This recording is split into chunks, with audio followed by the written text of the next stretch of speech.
아멘. 오늘 사무엘하 24장 1절부터 25절까지 말씀으로 죄를 사하여 주옵소서, 죄를 사하여 주옵소서, 이런 제목으로 말씀의 은혜를 나누고자 합니다. 사람은 누구나 실수를 합니다. 이 세상에서 실수하지 않고 뭔가를 배우는 사람은 없습니다. 그런데 이 실수에서 긍정적인 에너지를 찾아내는 사람이 있는가 하면 어떤 사람은 부정적인 에너지를 찾아내는 사람이 있습니다. 여러분은 긍정적인 에너지를 찾으십니까? 아니면 부정적인 에너지를 찾으십니까? 성경을 펼쳐서 읽어보신 분들은 한 가지 중요한 사실을 알게 되죠. 그것은 성경에 나오는 사람들이 완벽하지 않다는 거죠. 우리는 성경에 나오는 사람들, 특히 하나님이 불러서 세우신 사람들이 우리와는 다른 세상에서 왔을 것으로 봅니다. 하나님께 쓰임받은 사람들은 뭔가 달라, 나하고는 근본적으로 달라, 이렇게 생각한다는 거죠. 그러나 그렇지 않습니다. 우리와 똑같은 사람들입니다. 너무나 똑같아서 저와 여러분이 하지 않는 실수까지 하는 것을 보게 됩니다. 그렇다면 하나님이 이런 사람들의 삶의 모습을 여과 없이 성경에 기록하고 있는 이유가 무엇일까요? 그것은 저와 여러분이 깨닫기를 원하시는 겁니다. 다시 말해서 사람은 완벽하지 않다. 내가 들어서 쓰는 사람이 너보다 더 낫기 때문에 쓰는 것이 아니다. 이것을 알려주시는 거죠.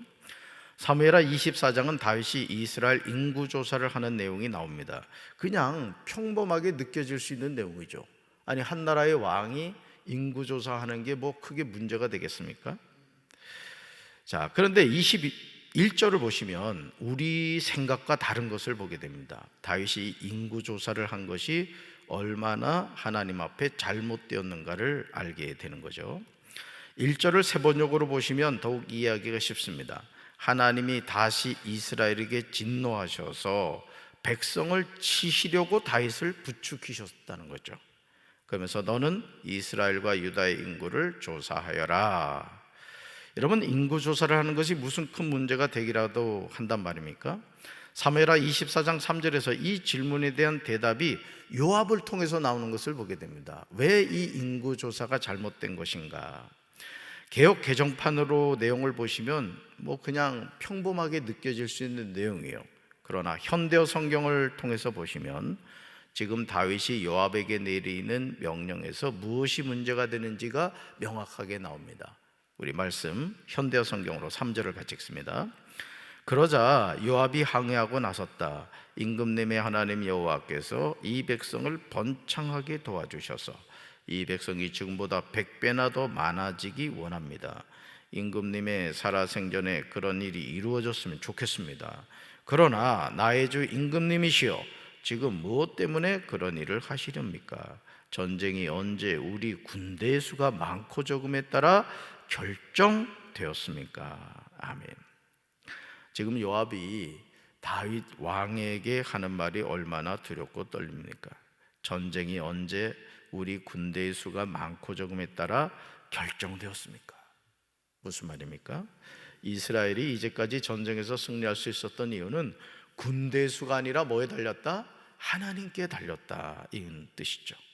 그런데 지금 다윗은 군사령관 요압에게 너는 이스라엘 모든 지파 가운데로 다니며 이제 단에서부터 부엘세바까지 인구를 조사하여 백성의 수를 내게 보고하라, 이렇게 명령을 하죠. 4절을 보시면 왕의 명령이 요압과 군대 사령관들을 재촉했다, 이렇게 나옵니다. 또 8절로 가서 보시면 그들 무리가 국내를 두루 돌아 9달 20날 만에 예루살렘에 이르렀다고 나옵니다. 요압이 이스라엘 백성의 수를 보고하였는데 이스라엘에서 칼을 빼는 담대한 자가 80만 명이었고요, 유다 사람이 50만 명이었다, 이렇게 나오는 것을 보게 됩니다. 다윗은 지금 군대의 수를 세고 있는 것을 보게 되죠. 여러분, 여기에도 아주 중요한 복선이 나오는 것을 보게 됩니다. 이스라엘에서 칼을 빼는 담대한 자가 몇 명? 80만. 유다 사람이요, 50만 명. 여러분, 뭔가 이상하지 않아요? 이스라엘이 몇 지파예요?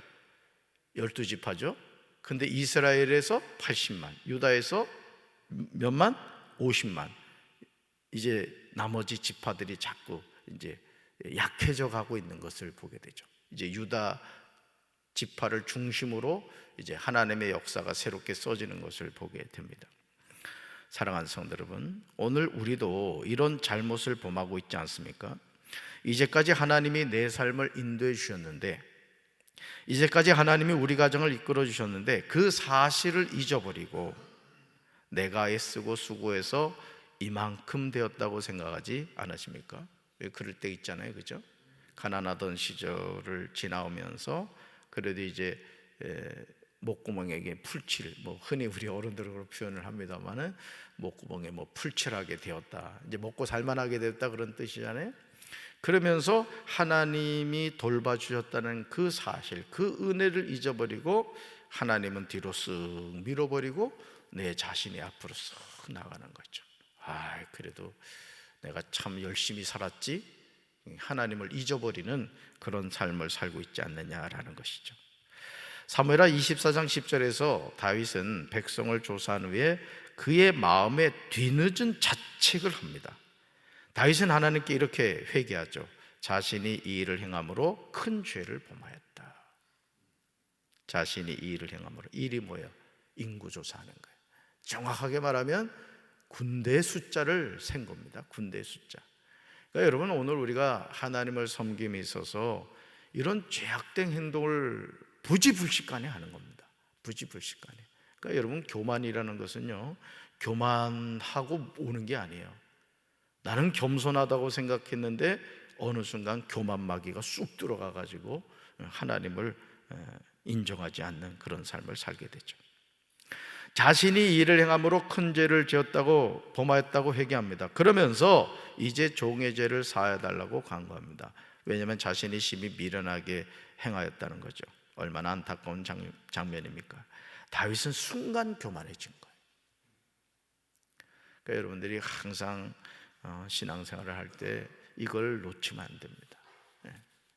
어느 순간 하나님 앞에 무릎 꿇어야 될 사람이 빳빳하게 이렇게 서는 그런 행동을 하게 된다는 거죠. 다윗이 아침에 일어날 때 여호와의 말씀이 다윗의 선견자 된 선지자 갓에게 임합니다. 그리고 다윗에게 세 가지를 보일 것인데 그 중에 하나를 택하라는 거예요. 참 어렵죠. 선택하라, 이렇게 말씀하세요. 사무엘하 24장 13절에 그 내용이 나오죠. 여러분 13절 한번 가보세요. 13절 첫째 뭐죠? 왕의 땅에 7년 기근이 있을 것이니까. 둘째가 뭐예요? 왕이 왕의 원수에게 쫓겨 석 달 동안 그들 앞에서 도망하실 것이니까. 지금 13절입니다. 셋째요 뭐죠? 왕의 땅에 사흘 동안 뭐가? 전염병이 있을 것이니까. 그죠? 7년 동안 기근이 있을 것입니까? 또 왕의 원수에게 쫓겨 석 달 동안 그들 앞에서 도망할 것입니까? 또 사흘 동안 전염병이 있을 것입니까? 다윗 왕은 생각하여 보고 선지자 갓을 보내신 하나님에게 무엇이라고 대답하여 하는지 알려달라는 거예요. 세 개 가운데 하나를 선택하라는 거예요. 사랑하는 성도 여러분, 얼마나 안타까운 모습입니까? 하나님이 도와주셔서 모든 전쟁에서 승리했는데 다윗이 순간적으로 교만해져서 이스라엘과 유다 사람 중에서 칼을 빼는 사람들의 인구조사를 하게 된 것이죠. 다윗의 교만에 대해서 하나님은 심판하시는 겁니다. 사무엘하 24장 14절에서 다윗은 선지자 갓에게 이렇게 고백합니다. 14절 같이 읽습니다. 다윗이 갓에게 이르되 내가 고통 중에 있도다. 청하건대 여호와께서는 긍휼히 크시니 우리가 여호와의 손에 빠지고 내가 사람의 손에 빠지지 아니하기를 원하노라 하는지라. 아멘. 그 다음에 찍으세요. 우리가 여호와의 손에 빠지고 내가 사람의 손에 빠지지 아니하기를 원하노라. 다윗은 선지자 갓에게 괴롭기가 그지없다고 하면서 그래도 하나님은 자비가 많으신 분이니 차라리 우리가 하나님의 손에 벌을 받겠다, 이렇게 말합니다. 사람의 손에 벌을 받고 싶지 않다는 거죠. 그러니까 끝까지 다윗이 이런 실수를 했음에도 불구하고 내 삶을 하나님께 맡깁니다. 하나님 처분에 맡기겠습니다. 이런 고백을 하고 있는 것이죠. 이에 여호와께서 그 아침부터 정하신 때까지 전염병을 이스라엘에게 내리십니다. 단에서부터 부엘세바까지 백성의 죽은 자가 7만 명이었어요. 그러니까 전염병으로 7만 명. 이 당시 7만 명이라는 것은 뭐 지금하고는 비교할 수 없는 인구 수가 되겠죠. 그러므로 다윗은 자기의 죄를 회개하고 아라우나의 타작마당과 소를 은 50세겔로 사서 그곳에서 여호와를 위하여 제단을 쌓고 번제와 화목제를 드립니다. 이에 여호와께서 그 땅을 위한 기도를 들으심에 이스라엘에게 내리는 재앙이 그치는 것을 보게 됩니다. 사랑하는 성도 여러분, 그냥 평범하게 보일 수 있는 사무엘하 24장 이 내용이지만은 우리가 특별히 1절 말씀을 보시면요, 이런 내용이 나와요. 이런 성경 보세요. 1절, 여호와께서 다시 이스라엘을 향하여 뭐하사? 진노하사 그들을 치시려고 다윗을 뭐했다? 격동시키사 가서 이스라엘과 유다의 인구를 조사하라 하신지라. 여러분, 여기 아주 중요한 내용이 있는 거예요. 때로는 우리 마음에 드는 어떤 생각과 느낌이라는 것이 분별하지 않으면 그것이 하나님의 심판이 될 수 있다는 거예요. 아멘. 그래서 여러분, 오늘 우리가 늘 성령 안에서 껴 있어서 성령의 이끄심을 받아야 돼요. 아멘. 금방 뭐 되는 것 같고 부자 될 것 같고 성공할 것 같고 그럽니다만은, 이제 뭐 매스컴 통해서 보셨겠지만 그 임창정이라는 그 가수 아주 연기도 잘해요. 근데 뭐 그 코인인가요?